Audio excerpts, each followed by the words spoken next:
हमारे जैसे लोग ईमानदारी पूर्वक कबूल करते हैं कि अंग्रेज का हम बहुत विरोधी हैं, लेकिन इस देश में यदि अंग्रेज नहीं आया रहता तो इक्वलिटी बिफोर लॉ, अछूतपन, ये जो क्या कहते हैं, जो सबको जो है समान अधिकार के लिए हम लोगों को बहुत काफी दिनों तक झगड़ा करना पड़ता, लड़ना पड़ता। अंग्रेज ने सारे कुरीतियों में से बहुत कुरीति को उन्होंने खत्म करने का काम किया, एक सिस्टम देने का काम किया। बाबा साहब अम्बेडकर, ये पूना पैक्ट, बहुत लोग कहते हैं आरक्षण आरक्षण आरक्षण क्यों हो, मैं उस पर बाद में आऊंगा, लेकिन ये पूना पैक्ट क्यों लगाया गया था? अंग्रेज ने कहा था कि देश की आजादी मिलेगी, बाबा साहब अम्बेडकर ने कहा था हमारा क्या होगा। कॉमनल अवार्ड दिया गया था, कॉमनल अवार्ड, उस कॉमनल अवार्ड के तहत कहा गया था कि रिजर्व कंस्टिट्यूएंसी में 2 वोट का अधिकार होगा दलितों को, शेड्यूल्ड कास्ट के लोगों को। एक रिजर्व कंस्टिट्यूएंसी में सिर्फ जो रिजर्व कैटेगरी के मतदाता हैं वो अपने प्रतिनिधि को चुनेंगे, और दूसरा वो मतदाता को यह भी अधिकार रहेगा कि दूसरा जनरल, क्या कहते हैं कि जनरल उम्मीदवार को भी चुनने का काम करे। इस पर हुआ कि देश में जो है काफी डिवीजन हो जाएगा, और फिर बाबा महात्मा गांधी जी को अनशन के ऊपर में जाना पड़ा अरबदा जेल में, और अनशन के बाद जो है काफी दिनों के बाद जो है पूना पैक्ट हुआ, और उसके बाद क्या कहते हैं कि आरक्षण की जो सारी प्रक्रिया है, ये सारी की सारी प्रक्रिया जो क्या कहते हैं कि लाई गई। इसलिए मैं आपसे कहना चाहता हूं, जहां तक सवाल है, सवाल ये नहीं है कौन हिंदू है कौन मुसलमान है, सवाल है कौन देसी है कौन विदेशी है। मुसलमान 2 थे, एक मुसलमान था इब्राहिम लोदी और एक मुसलमान था बाबर। बाबर जब आया था देश में तो बाबर के साथ में कौन लड़ने का काम किया था? इब्राहिम लोदी ने लड़ने का काम किया था। एक देसी था एक विदेशी था।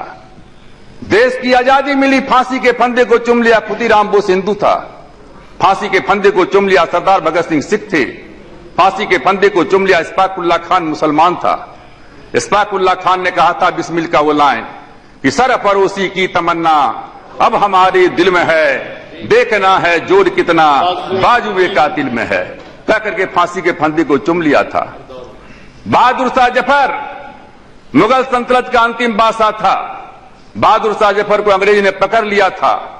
अंग्रेज ने बहादुर शाह जफर से कहा था कि दम दमे में दम नहीं है, खैर मांगो जान की, ऐ जफर बस हो चुकी है तेग हिंदुस्तान की। तो बहादुर शाह जफर ने अंग्रेज से कहा था कि हिंदियों में बू रहेगी जब तलक ईमान की, तख्त लंदन तक चलेगी तेग हिंदुस्तान की।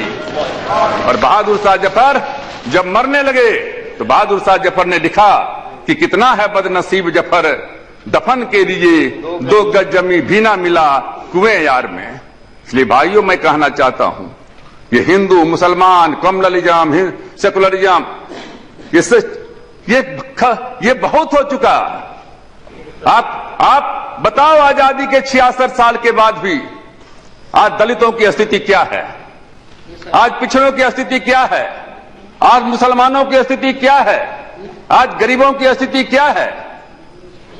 हमने कहा था यहां हुकुमदेव भाई बैठे हुए हैं, डॉक्टर लोहिया, डॉक्टर राम मनोहर लोहिया, हम लोग कब से नारा लगाते थे, संयुक्त सोशलिस्ट पार्टी में थे, उस समय से हम लोग नारा लगाते थे, कहते थे संसो पाने गांधी बांधी गांठ, पिछड़ा पावे 100 में 60, राजपाट है किसके हाथ, अंग्रेजी और ऊंची जात का क्या पहचान, गिटपिट बोले करे न काम, छोटी जात का क्या पहचान, करे काम और सहे अपमान, अंग्रेजी यहां से चले गए, अंग्रेजी को भी जाना है, अंग्रेजी में काम न होगा, फिर से देश गुलाम न होगा, राष्ट्रपति का बेटा हो या चपरासी का हो संतान, बिरला या गरीब का बेटा, सबकी शिक्षा एक समान, करखनिया दामों का कीमत आने खर्च से डौरा हो, अन्न की दाम की घटती बढ़ती आने शेर के भीतर हो, जो जमीन को जोते बोबे वो जमीन का मालिक है, जुल्म करो मत जुल्म सहो मत, जीना है तो मरना सीखो, कदम कदम पर लड़ना सीखो।